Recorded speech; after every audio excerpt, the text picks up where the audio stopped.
Quando você pensa em um leão, como você imagina ele? Eu imagino ele como um animal forte, com majestade, com autoridade. Na semana passada, a gente esteve falando de Jesus como o Cordeiro de Deus. Hoje, vamos a conhecer a Jesus como o leão da tribo de Judá. Deus abençoe a sua vida, meu irmão, e nos acompanhe hoje nesse estudo da Palavra de Deus. Vamos ir primeiro a um texto que está no livro do Apocalipse, no capítulo 5, do verso 1 até o verso 6. Então vi na mão direita daquele que está assentado no trono um livro em forma de rolo escrito de ambos os lados e selado com 7 selos. Vi um anjo poderoso proclamando em alta voz: Quem é digno de romper os selos e de abrir o livro? Mas não havia ninguém, nem no céu nem na terra nem debaixo da terra, que podia abrir o livro ou sequer olhar para ele.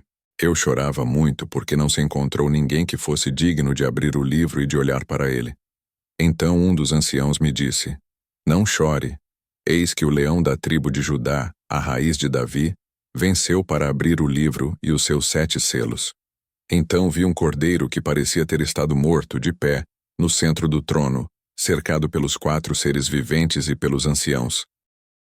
Leão, porque assim como um leão é temido e é respeitado pela sua força, Jesus é reconhecido pelo seu poder e a sua autoridade. Ele veio primeiro como o Cordeiro de Deus e morreu na cruz levando o nosso pecado, para nos salvar. Mas às vezes a gente esquece que ele no terceiro dia ressuscitou com toda a autoridade e majestade. E segundo ensina a Escritura, ele se assentou à direita do Pai no trono dos céus. Tem uma palavra de Deus lá em Filipenses, no capítulo 2, verso 10, que fala que diante dele todo joelho vai se dobrar e toda língua vai ter que confessar que ele é o Senhor. E aí está incluindo não só nós que somos crentes, que agora, ainda nesse tempo, dobramos o nosso joelho diante da sua presença todo dia e todo dia a nossa língua confessa que ele é o Senhor. Não só nós. Está incluindo todo ser humano, toda a humanidade, ainda os que não acreditaram nele, os que zombaram dele, todos vão ter que se curvar diante de sua presença e a sua língua vão ter que confessar que ele é o Senhor. Essa aí é a autoridade de Jesus. Para entender um pouco mais essa autoridade, esse texto que a gente leu no começo, de Apocalipse 5, fala a palavra de Deus que o Pai, o Rei de Reis, tinha na sua mão direita um livro. E esse livro estava selado com 7 selos. E não tinha ninguém no céu que fosse digno de abrir aquele livro, de desatar aqueles selos daquele livro. E fala a palavra de Deus que o apóstolo João, que era quem estava tendo essa visão, ele tinha um anjo em volta dele e quando ele olhava para essa visão, ele chorava muito, porque não tinha ninguém que fosse digno de abrir aquele selo e abrir aquele livro. Mas o anjo falou para ele: não chora não, porque tem um que é digno de abrir o livro, de desatar os selos. E quem é? Quem é digno? O leão da tribo de Judá. Ele é digno de abrir os selos, de abrir o livro. Por quê? Porque esse leão da tribo de Judá, ele está embutido em autoridade, em majestade e em glória. Só que, irmão, quando a gente pensa em Jesus com toda essa autoridade e essa majestade, eu me pergunto como é que nós, os seres humanos, insistimos tanto em viver pecando e fazendo o que é mal diante de Deus. Como é que muitas vezes temos um agir rebelde diante de Deus? Transgredimos continuamente as leis que Ele estabeleceu. Primeiro ponto, que pelo qual não deveríamos transgredir essas leis, é pelo amor do Cordeiro de Deus que tira o pecado do mundo. Por quê? Porque Jesus nos amou e Ele morreu na cruz do Calvário para perdoar o nosso pecado, para nos salvar da nossa condenação, que era uma sentença que estava sobre a nossa cabeça. Mas ainda assim, se cogitamos desafiar Ele, deveríamos pensar nele como o leão da tribo de Judá. Alguém cheio de autoridade, que só com uma palavra poderia destruir a nossa alma e a nossa existência. Eu gostaria de convidar vocês a uma palavra de Deus para entender melhor esse tema. Uma palavra que está lá no livro de Hebreus, na Epístola aos Hebreus, no capítulo 10. Vamos estar lendo lá do verso 26 ao verso 29. Se continuarmos a pecar deliberadamente depois que recebemos o conhecimento da verdade, já não resta sacrifício pelos pecados, mas tão somente uma terrível expectativa de juízo e de fogo intenso que consumirá os inimigos de Deus. Quão mais severo castigo, julgam vocês, merece aquele que pisou aos pés o Filho de Deus, que profanou o sangue da aliança pelo qual ele foi santificado e insultou o Espírito da graça? Então, irmão, antes de aprofundar um pouco no texto que a gente leu, temos que entender dois conceitos que são básicos para conseguir compreender completamente esse texto que a gente leu. Então, o primeiro deles é o que é pecado. Pecado é toda a transgressão contra Deus. Já a gente tinha falado em algum momento desse tema. Pecado é errar o alvo, e na vida de um cristão que ama a Deus de verdade, é algo que acontece acidentalmente. O cristão, ele não se propõe, ele não planeja para pecar. Ele planeja para ser fiel a Deus. Quando acontece o pecado, é algo que não estava no seu plano, é algo que aconteceu, mas que ele não estava planejando para que acontecesse. Já praticar o pecado é algo muito diferente. Praticar o pecado é quando uma pessoa já planeja de antemão que vai cometer um pecado, que vai fazer o que não é certo diante de Deus. É uma pessoa que está vivendo talvez uma vida de adultério, fornicação. É uma pessoa que está planejando um crime, que está planejando furtar alguma coisa. Isso aí é o que significa praticar o pecado. Agora, eu acho que estamos em condições de entender um pouco o texto que acabamos de ler. O primeiro que temos que entender do texto que lemos no verso 26 é que está falando a pessoas que são crentes. Por quê? Porque está dizendo o verso 26 que as pessoas que conheceram a verdade. Então, pessoa que conheceu a verdade é porque é um cristão. E o verso 26 está fazendo uma advertência aos cristãos, para que eles não pequem deliberadamente, para que não pequem voluntariamente, que não é outra coisa do que praticar o pecado. E por que está falando que é para não pecar voluntariamente? Porque se nós praticamos o pecado, pecamos voluntariamente, não temos outro sacrifício de Jesus para nos justificar o pecado. Jesus, ele morreu só uma vez para justificar o nosso pecado. E se nós rejeitamos esse sacrifício de Jesus, não temos outra opção para nos salvar. É o que está falando o verso 26. Agora, muitas vezes falamos com alguma pessoa e a pessoa sabemos que está praticando o pecado. Sabemos, talvez a pessoa está em adultério, é uma pessoa que continuamente está mentindo. E quando perguntamos para ela se ela acredita em Deus, essa pessoa nos fala que sim, que ela acredita em Deus, que ela ama a Deus. E às vezes até essa pessoa nos fala que ela tem até mais fé do que a gente. Mas se perguntamos para essa pessoa e confrontamos essa pessoa com seu pecado, às vezes essa pessoa fala: mas Deus é perdoador. Eu acredito e eu confio na graça e na misericórdia de Deus para me salvar. E está aí no verso 27 a resposta a essas pessoas que pensam desse jeito, irmão. Quão erradas essas pessoas estão. Fala a palavra de Deus que quando uma pessoa peca voluntariamente, a única coisa que sobra para elas é uma horrenda expectação de juízo. É o que fala o verso 27. Mas também temos que entender por que essa expectação de juízo sobre a pessoa que pratica o pecado. Essa resposta está no verso 29. Por quê? Porque essa pessoa desprezou o sangue de Jesus. Essa pessoa teve por lixo o sangue de Jesus.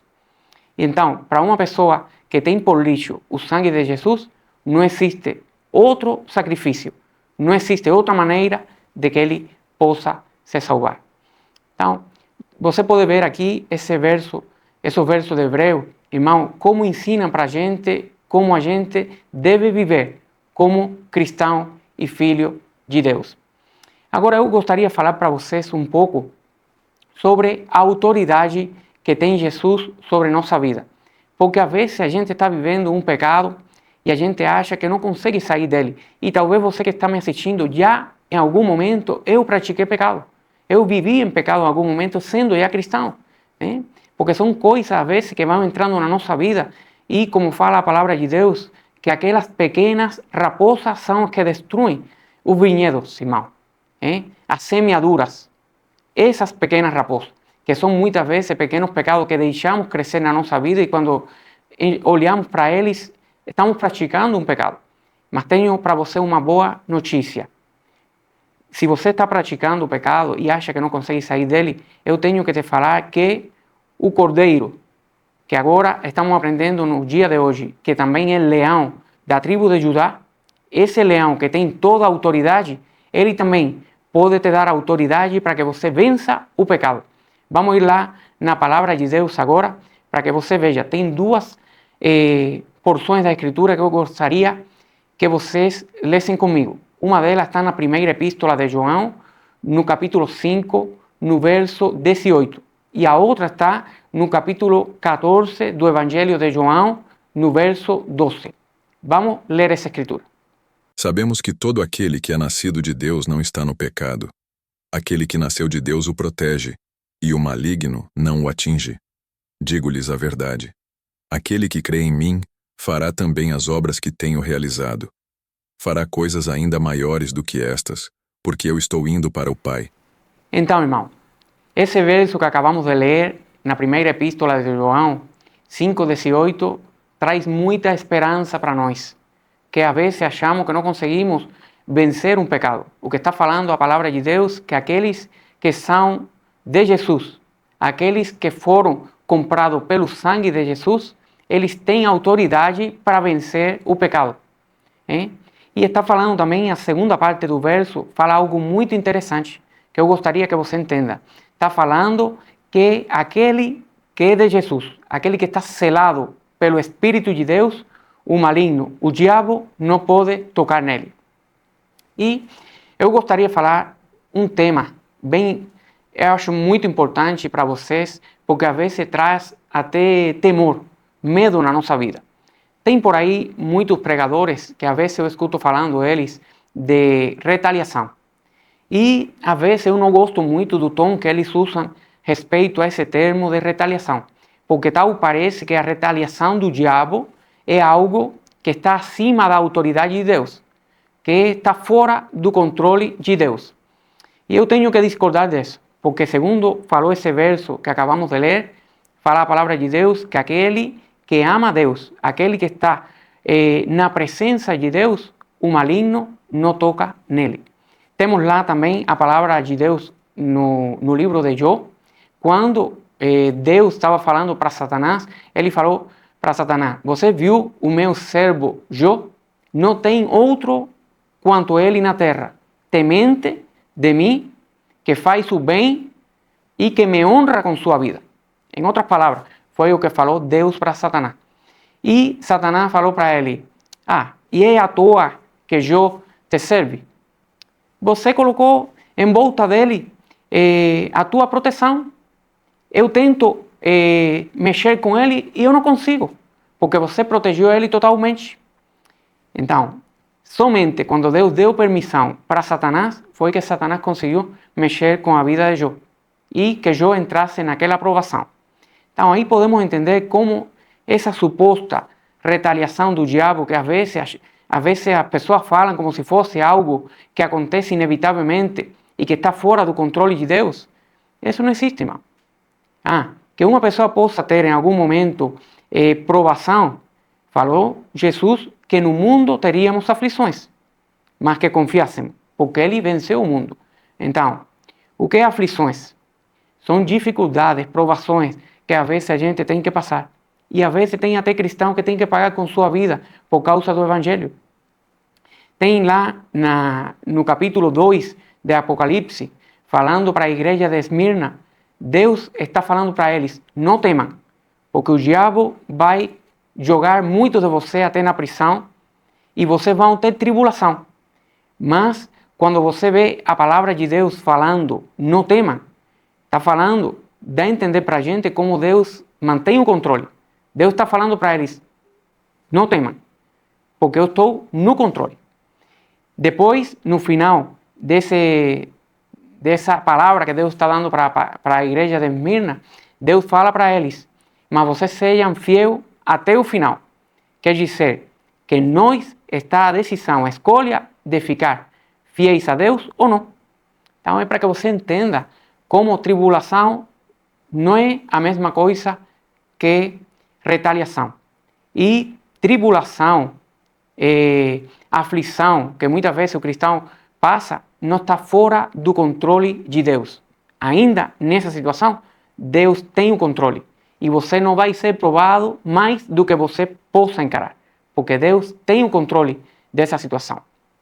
O segundo verso que lemos, que é bem interessante, esse de João 14:12, fala da autoridade que a gente tem por ser filhos de Deus. O que está falando Jesus para os seus discípulos? Antes de ir embora, fala para eles, olha, as coisas que eu fiz, vocês também farão, e ainda maiores, porque eu vou ao Pai. Muitas vezes lemos esse verso e ficamos meio que com receio e falamos, eu faria coisas maiores do que Jesus? Irmão, eu tenho que falar para vocês. Eu ficaria conformado se eu conseguisse fazer as coisas que Jesus fez. Eu ficaria plenamente contente com as coisas que Jesus fez. Mas o que está falando a palavra de Deus, Jesus está falando para os seus discípulos, está falando para mim que ainda coisas maiores que aquele fez, ele faria. Irmão, isso aí temos que pensar desse jeito que eu vou falar para você. Isso aí é uma promessa de Jesus. Não é uma certeza. A promessa, para que se torne certeza e realidade na nossa vida, a gente tem que acreditar na promessa. Senão, a promessa vai ficar só como promessa. A parte de Deus está totalmente disposta para que a gente possa fazer as coisas que Jesus fez e ainda maiores. Mas a gente tem que acreditar para que isso aconteça na nossa vida. Temos que acreditar na autoridade que Jesus delegou para nós. E aí então é que a gente vai ver as coisas quanto Jesus fez e ainda maiores, porque ele foi ao Pai, para que a gente possa fazer todas essas coisas, esses sinais, essas maravilhas, esses milagres. Mas a gente tem que acreditar. Eu lembro, faz alguns anos, eu fui fazer a prova de revalida para conseguir atuar como médico aqui no Brasil. Eu tinha a promessa de Deus de que a gente ia se dar bem, tanto a minha esposa quanto eu, na prova. Tanto é que antes de ir fazer a prova, eu recebi até uma revelação de Deus no lugar onde eu ia fazer a prova, que era em outro estado, e eu pensava fazer a prova no estado onde eu moro. Mas quando a gente entrou no sistema, não tinha mais vaga, e aquele lugar que Deus tinha me falado que era onde ia fazer a prova, foi o lugar que a gente conseguiu se inscrever. E a gente tinha se preparado muito por 3 anos para fazer essa prova, que é uma prova extremamente difícil. A gente já tinha passado na prova teórica e íamos fazer a prática. O primeiro dia, irmão, de prova foi terrível. Eu entrei naquele lugar com muito medo, tremendo naquele lugar. Cada vez que entrava em uma estação, o roteiro da prova não era como eu imaginava que era. Então, irmão, ficou para mim, na minha mente, uma bagunça aquele dia. Eu não consegui fazer uma prova certa. Eram 2 dias de prova, primeiro 5 perguntas o primeiro dia e 5 perguntas no outro dia. Já era muito difícil que eu conseguisse passar na prova, ainda saindo bem no segundo dia. Mas se saísse muito bem no segundo dia, eu tinha alguma chance. Porque esse primeiro dia foi um desastre total. Então, eu lembro que eu cheguei na casa onde a gente se hospedou, uma amizade lá naquele estado. E a minha esposa, que é uma pessoa temente a Deus, que ama a Deus, ela me falou, vamos fazer uma oração para agradecer a Deus. E ela também se deu mal naquele primeiro dia. Eu falei para ela, olha, eu não vou orar agora para agradecer a Deus. Eu primeiro tenho que entender que foi o que aconteceu hoje. Porque Deus não nos trouxe até aqui, nem as promessas de Deus foram para que a gente se desse tão mal e perdesse essa prova, que é uma oportunidade que faz tanto tempo que a gente está aguardando. Então, eu lembro que fiquei por horas acordado, falando com Deus, tão triste que eu estava, desanimado, depressivo. E eu perguntava para Deus: Senhor, o que aconteceu hoje? O que foi o que aconteceu? Se a gente se preparou tão bem, a gente tem promessas tuas. E Deus me falou: filho, assim, Deus me falou com aquele carinho, aquele amor que Ele tem para a gente. E Ele me falou na minha mente e me falou: filho, você o que tem que fazer é o mesmo que você treinou. Como você praticou para fazer a prova, vai lá e faça. Não fique pensando na pessoa que está ali avaliando você. Não fique com medo para entrar na sala. Vai com confiança, vai com a minha autoridade. Eu lembro que no outro dia, quando acordamos, eu falei para minha esposa e falei: olha, o que Deus falou é isso. O que a gente tem que fazer é entrar na prova do mesmo jeito que a gente treinou. Irmão, eu lembro, quando eu ia entrar no primeiro dia na sala, eu entrava tremendo. Quando eu ia entrar no segundo dia na sala, eu empurrava quase a porta, ia em frente, com força, com autoridade. Não teve aquele dia nada que conseguisse me deter. Por quê? Porque eu estava cheio, embutido da autoridade de Deus. A gente se deu muito bem no segundo dia e a conclusão de todas as coisas, a gente passou essa prova tão difícil. A gente teve a vitória de Deus. Por quê? Porque Deus deu uma palavra e a gente ficou firme nessa promessa que Deus tinha nos falado. Irmão, eu gostaria de lembrar da mensagem que falamos na semana retrasada. Jesus, o Cordeiro de Deus, aquele que pode nos salvar, aquele que tem interesse em perdoar o nosso pecado, aquele que levou o nosso pecado na cruz do Calvário para nos salvar. Hoje falamos de Jesus como o leão da tribo de Judá, aquele que tem toda a autoridade. Talvez você está em uma situação de prática do pecado. Está desagradando a pessoa de Jesus e você quer sair dessa situação.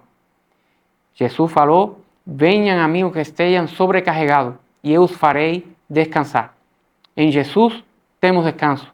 Em Jesus temos resposta. Lembre que o diabo não pode mexer com sua vida se Jesus está no controle da sua vida. Ele nos fala na sua palavra que Ele nos dá autoridade para que a gente possa vencer o pecado. E ainda, depois de vencer o nosso pecado, depois de viver uma vida de santidade para Ele, a gente tem promessas, como uma promessa poderosa que Ele deixou, que a gente faria, se acreditava nele, as coisas que Ele fez e ainda maiores, porque Ele iria ao Pai e deixaria para nós toda essa autoridade que Ele tinha aqui na terra. Então, lembre que Jesus é aquele que tem toda a autoridade. Que quando você chega à presença de Deus lá no céu, você se humilhe, que dobre o seu joelho, que a sua língua confesse o nome de Jesus, mas que o faça voluntariamente, não como um castigo, senão como alguém que viveu uma vida aqui na terra, abundante e cheia da autoridade de Deus. Deus abençoe sua vida, meu irmão. Como sempre, faço o convite aqui para vocês. Se tem alguma situação pela qual você tem interesse que a gente esteja orando, coloque aí nos comentários e estaremos orando. E depois que você receba um milagre de Deus, também deixe o seu testemunho nos comentários. Como sempre falo para você, inscreva-se no canal, dê um like, compartilhe o conteúdo com outras pessoas para que outras pessoas também possam usufruir da bênção de Deus. Um forte abraço, meu irmão, e Deus abençoe sua vida.